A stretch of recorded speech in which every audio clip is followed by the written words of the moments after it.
So welcome to night 3 of our 8th grade project presentation, and it's been an outstanding 2 nights, and I have no doubt that this will follow suit. I just have to say again that I'm so proud of my 8th grade students, that they've taken on this challenge and they've understood the fact that this is a rite of passage, and so they've taken it very seriously. And there's a certain kind of reverence for this learning process that they've shown me. And I was even speaking with Lee Pope today. We were watching the students at the spring concert today, and we were watching the first graders, and they were singing these songs about, farms, and then there was another class that was singing about California, and they were singing these beautiful songs, and it was just sort of like transporting us back to these 8th graders that are teaching us about stem cell research and cooking and pastries and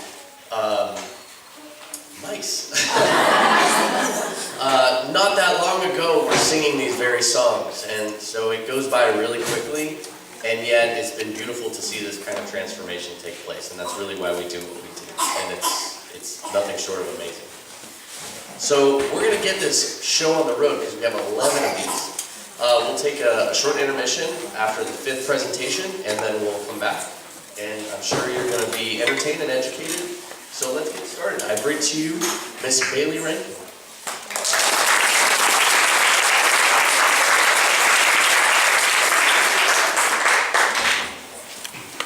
Hi, I'm Bailey, for those of you who don't know me. And my project is on the mysteries of the Mouse Kingdom. Mine's up because it's not there. Oh,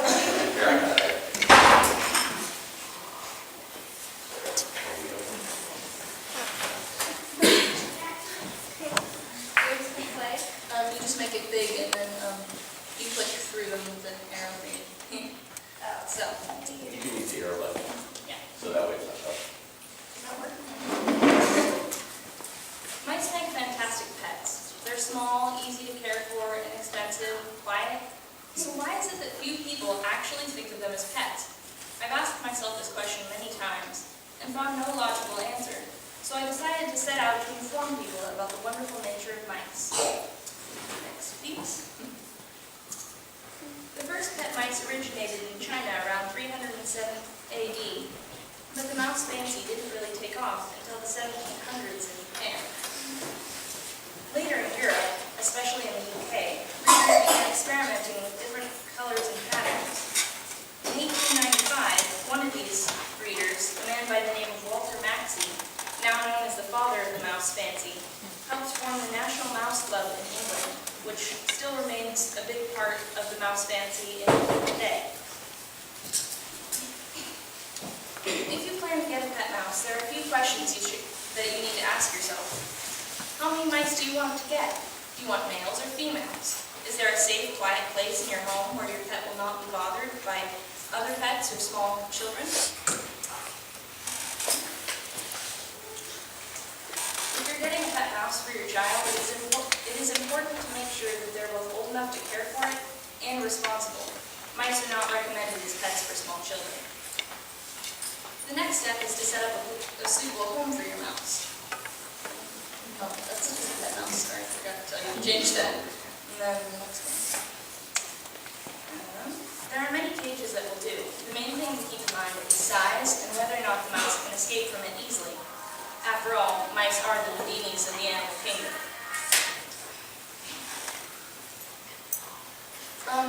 For 1 to 2 mice, a cage about 1 foot by 2 feet will do nicely, although if you're getting more mice, it's important to make sure you get a large enough cage.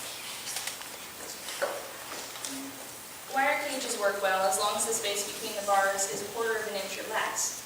Aquariums also work well as long as they have a good wire mesh lid. And they are harder to clean, and you need to keep them out of direct sunlight because mice are very susceptible to heat stroke and dehydration. You can even make your own cage. Most of the cages that I use are actually plastic bins with holes cut in the top and often on the sides, covered in wire mesh. The next step is to accessorize your mouse's cage. Mice are very active creatures and will need an exercise wheel and toys to keep them happy.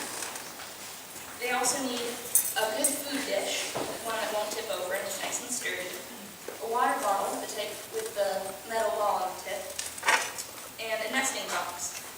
You can use a tissue box for a nesting box, as long as you change it out whenever you change the cage, about once or twice a week. Mice also need good toys to chew on. Clean sticks and toilet paper tubes work well, because if a mouse doesn't keep chewing and wearing down its teeth can outgrow its mouth and they won't be able to close their mouth and starve to death.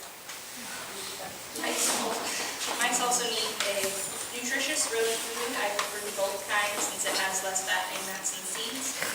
Fresh water and bedding. Recycled paper bedding like Katie or Carefresh works best. Avoid sawdust and wood shavings because these can carry parasites and can give your mice dangerous respiratory infections. The field research portion of my project was to conduct an in-depth study of the early life of mice. Pregnancy in mice, next slide. Pregnancy in mice lasts between 18 to 24 days, and the average number of offspring is 1 to 12, although mice have been heard to have as many as 30 babies in one litter.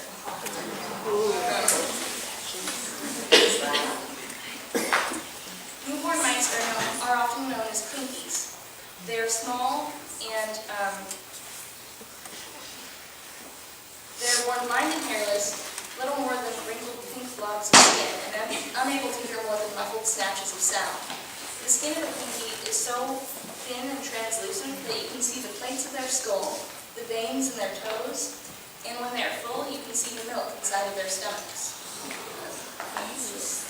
Unless the mother trusts you completely, you should not hold the babies until they are at least a week old.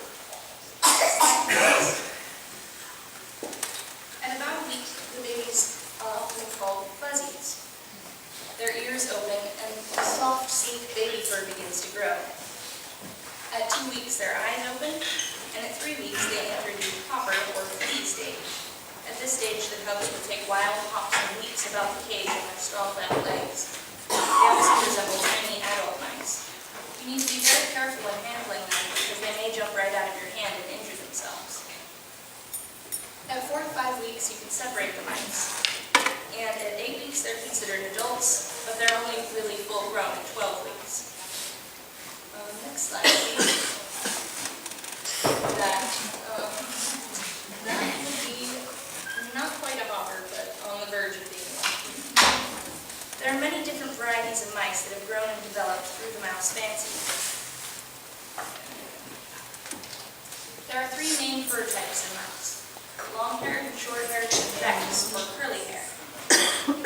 There is also a special genetic mutation that can affect any of the other fur types that is called satin.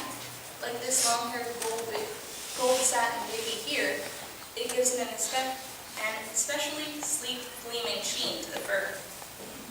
Although these are the main fur types, there are plenty more. Other varieties include Angora, hairless, rosette, and Texel. Next. That's a Siamese long-haired satin. Next. And that's a hairless mouse. And then the next one is a Texel, which is kind of like Rex, just a little bit less tight curls. Mice also come in a variety of colors. Colors range from the palest of doves, silvers, and albinos, these two, to the deepest of extreme blacks, like that. That's actually a show mouse, so really pretty. There are also many interesting patterns. My favorites are rump white, those,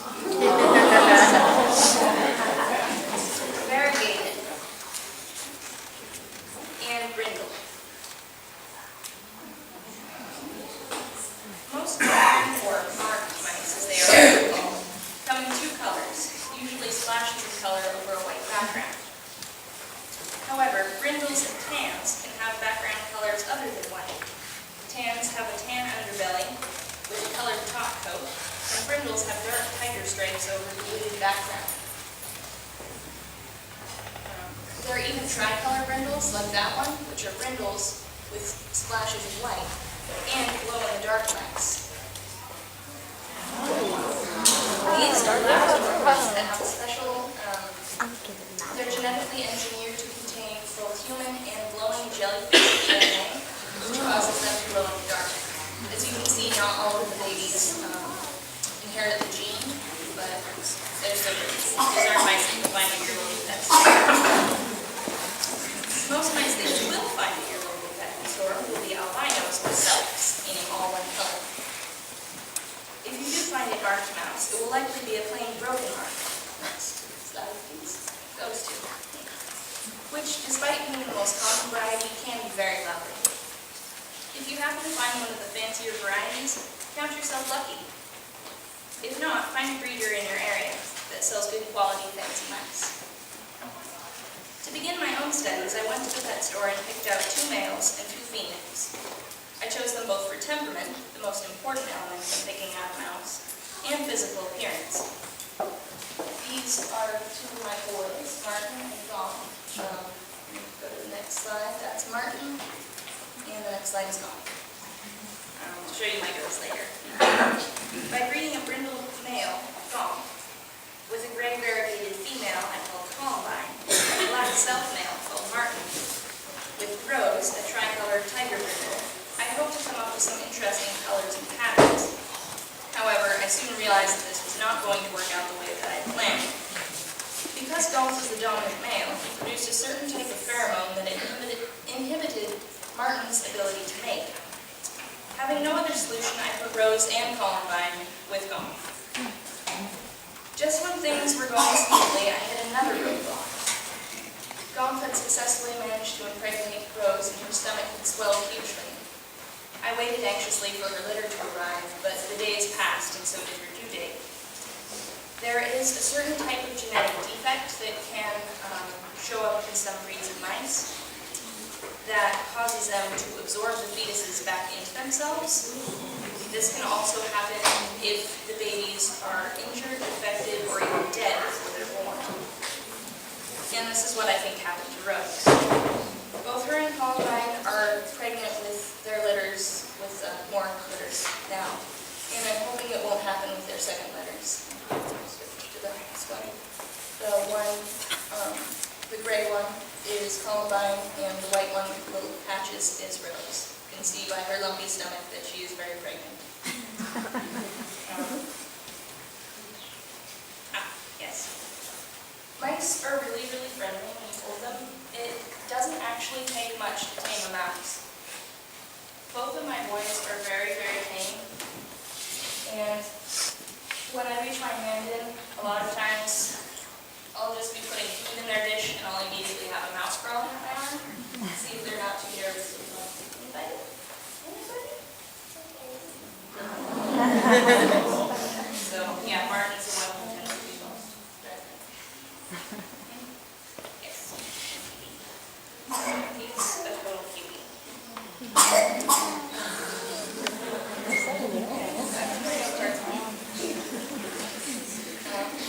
You should by now know a little bit more about the history of mice. Mice as pets, different varieties of mice, and you've met my own mice. I hope you've enjoyed this project. Are there any questions?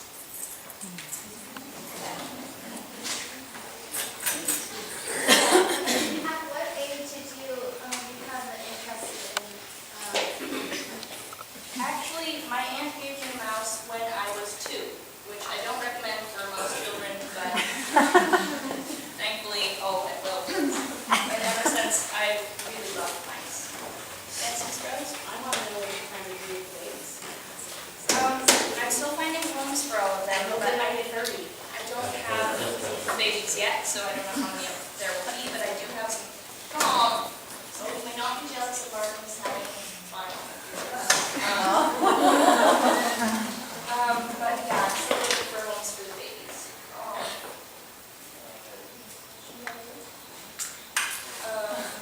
Yes. How long do they live? 1.5 to 3 years. Yeah. It's more. so why do you put this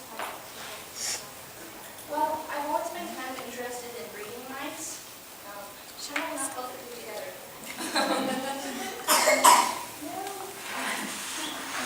I kind of wondered what it would be like to be able to see how the patterns and colors affected each other. So, yes. How old do you need to be to hold a mouse? As long as you know how to hold it safely